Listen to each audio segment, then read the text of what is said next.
లోకం చరిత్రను తిరగరాసిన వీరులను చూసింది. కానీ మరణ శాసనాన్ని తిరగరాసిన ఏకైక వీరుడు ఆయన.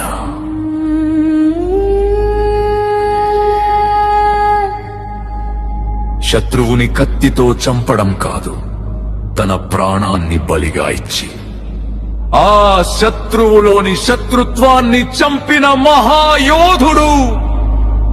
దూషించిన నోళ్లు దీవించబడ్డాయి, అవమానించిన చేతులు ఆశీర్వదించబడ్డాయి. ఎందుకంటే ఆయన సింహాసనంపై కూర్చున్న రాజు మాత్రమే కాదు, ప్రతి గాయాన్ని తన కౌగిలితో మాయం చేసే ప్రేమ సామ్రాజ్య చక్రవర్తి.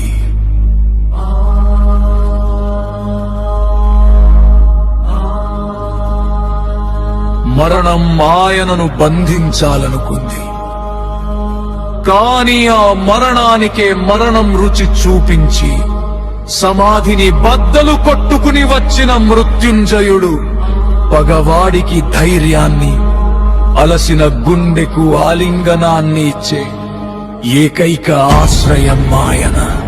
ఆయనే నా సర్వస్వం, ఆయనే నా యేసుక్రీస్తు.